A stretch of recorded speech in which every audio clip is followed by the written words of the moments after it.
Hello, this is Mike, N2HTT, and in this video I'm going to show you how you can package a modern HC-49 crystal in a vintage DC-31 crystal container for use with your 4 Days in May 2020 Buildathon project, the PP2 twin Acorn tube transmitter. This operation is purely cosmetic. You can bend the leads of the HC-49 so that they will fit into the crystal holder in the project. However, your finished project will look a lot classier with a quote vintage unquote crystal installed in the socket. Before we start, you might want to gather up a few tools that will be very useful during this installation. You'll definitely want a pair of pliers, a small hobby knife, a small screwdriver.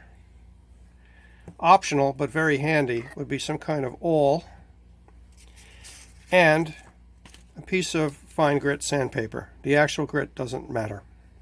This is 400 or 600 grit. First step is to get into the old container, the old crystal holder, and take it apart. You'll notice that these crystal holders have a pair of screws on the top. We're going to take those screws out and save them. But they also have a rubber gasket that runs around. And after 50 or 60 years, this rubber gasket can be pretty sticky. So the first step we're going to do is, using the hobby knife, we're going to try and break the seal on that rubber gasket.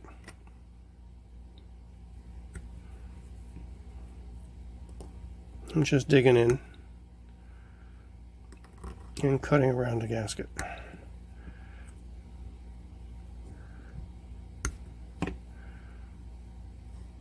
Okay. Next step is to remove the screws.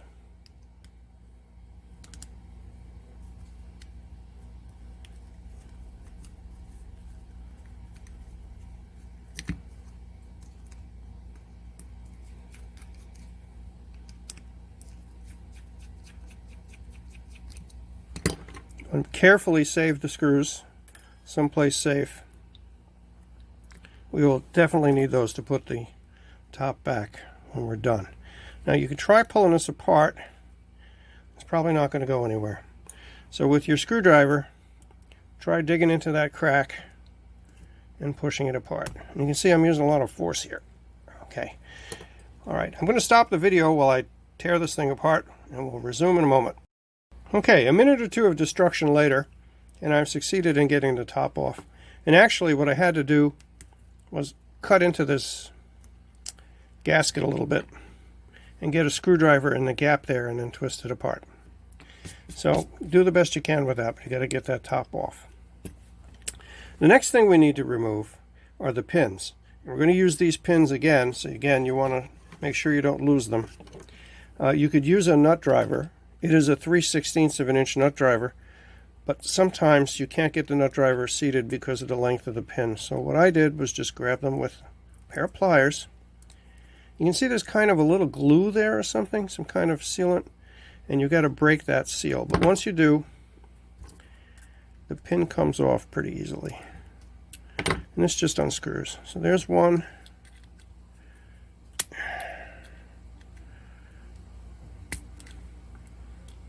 You never use a pair of pliers on a nut, I know, but whatever works. There's the other. So again, save these. We definitely are going to need these again. And now we have to push out this insert. Save the top too. Put that aside. Okay, now pushing out the insert. There are springs in here, so it may sort of fly all over the place when you get it out. And here I'm just getting the screwdriver in there, pulling this out. Or you can grab it with the pliers and pull it out. Okay, there we go. And I'm going to grab this across these plates because there is a spring in here, and this is all going to fly apart. Yep, there it is. There it goes. Now, there's interesting stuff in here, which I just threw across the room, but I'll show you what's in here for historical purposes. Inside that frame, you will find 2 pressure plates, 2 copper contacts, or maybe bronze contacts, I don't know. These little square nuts, which we're going to use, so don't lose those. And this thing is the crystal. So this tiny, I'm going to get it up here so you can see it, tiny little slip of quartz. Let's see if I can get it to focus. Here we go. That tiny little bit of quartz is what was driving those radios 70 years ago. Okay, no longer than that. Yeah, about 70 years ago. Okay, well, be that as it may. I'm going to clean all of this up. We're not going to use these parts. I'm not going to use the pressure plates. And we're certainly not going to use the quartz. No, it makes it's a dandy little curio, right? We don't need the spring and we don't need the frame. And I actually, last time I did this, I didn't even use these washers. Keep it very simple. But we totally, I can't pick those up. There you go. Let's get rid of those. All right, but we definitely want these 2 nuts. You don't want to lose those. I'm going to put the case aside. Now let's work on the nuts. The next step is to take the nuts and we're going to sand them to get a shiny surface. This is just to make it easier to solder, because we're going to solder to these things. You can do both sides. Doesn't really matter. Just need one side shiny, but if you do both sides, you won't be constantly flipping it over to find the shiny side. So that's pretty shiny. Oops. Sorry, bumped the camera. Let's do the other one. As I mentioned earlier, this is, I think, 400 grit sandpaper, but you could use any reasonably fine grit sandpaper for this. 400 grit, 600 grit, be fine. Okay, so let's get those here. Now, the next step is to attach these to the leads of the crystal. Now I want to show you, if you look at where the pins are compared to the width of the leads that are coming out of the HC-49, you see that they're quite a bit further apart. So we want to take those leads and bend them out gently. Don't break them off.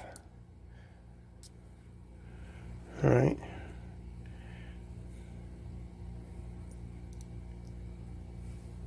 Sorry, I keep moving off camera with that so you can't see what I'm doing.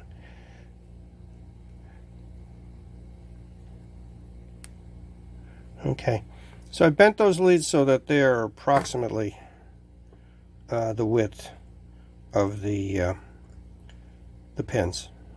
So we're going to start with that. Okay, now we're ready to start soldering. Okay, I've tinned one of the little brass nuts here, and I'm going to drop that lead right on there.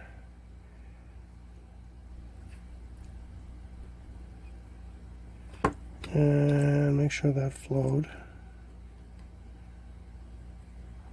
Okay, and hold it. Actually hold it for longer than you think you have to hold it, because these little brass nuts really hold the heat. And the solder takes a while to set. Okay, while that's cooling off, let's tin the other one.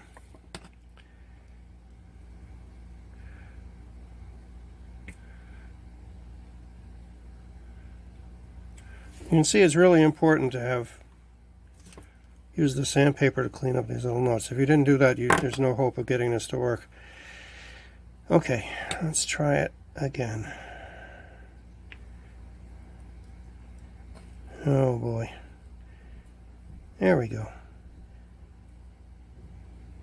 Now we're in a good place. And again, just hold it for longer than you think you need to hold it. Oh, see, that was still, it didn't. All right, let's reflow that.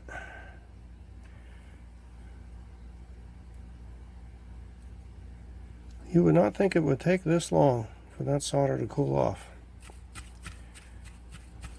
but it really does.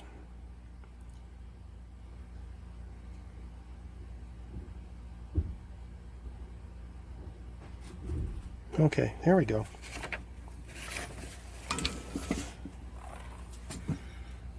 Now, using the bottom of the case as a guide, I'm going to try and bend these a little bit so that they kind of fit the place where they need to be. Okay. And we're going to bend these up. So the objective here is to be able to put this down into the case like so, and hold that so you can see it. Can you see it? There you go, like that, so that we can get the threaded ends of the pins into those threaded nuts. Okay, so I'm going to drop this in to the case, and let's see if you can see down in there.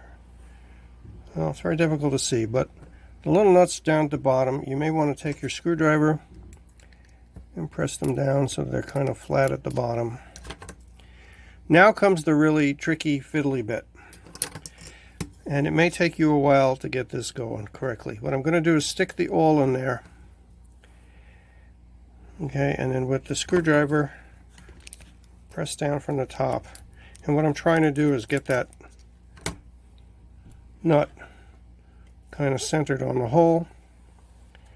And now I'm going to take the screw and put it in there and try to engage the nut. And of course, the nut is going to try to run away. So using your various tools, you may want to maneuver it a little bit.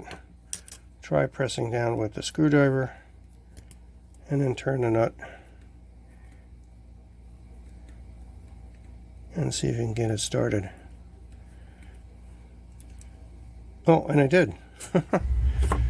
Amazing. All right. Very good. The last time I did this, it took about 10 minutes. So I might be getting better at it. But be prepared to spend a little time on this step because it is very fiddly. Okay, same thing. I'm going to push down, sort of line up the nut. You can see the nut in there is over the hole. I'm sorry, it's really hard to see, but you'll know it when it grabs. So I'm going to push the pin in gently, twist it a little bit. Oh, did I grab it? I got it. Oh man, the last time I did this, it took me about 15 minutes. Okay, so this is really good. Now, what we're going to do is tighten that up. And as we turn this, we're pulling that little nut snug against the bottom of the can. And you want to make that as snug as you can. There we go. Okay, nice and tight. Do the other one. Now this worked very smoothly for me. Your mileage may vary. And although I didn't mention it in a list of tools, if you have a bunch of cuss words that you're fond of, you might want to have those ready. They may come in handy while you're trying to fit this in here. But this one went extremely smoothly. Amazing. Live on video. So there it is. Now we've got the modern crystal is secured in the container. The final step is to put the lid on. Okay, well, here's the lid. And as you can see, I have not lost the 2 screws.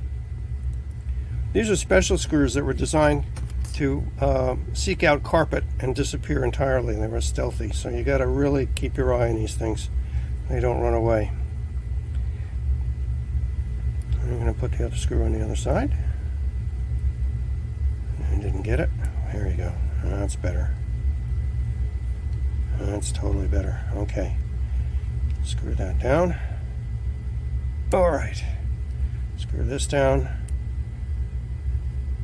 We actually don't care whether it's a good seal or not because, as I mentioned in the beginning, this is completely cosmetic, but very cool.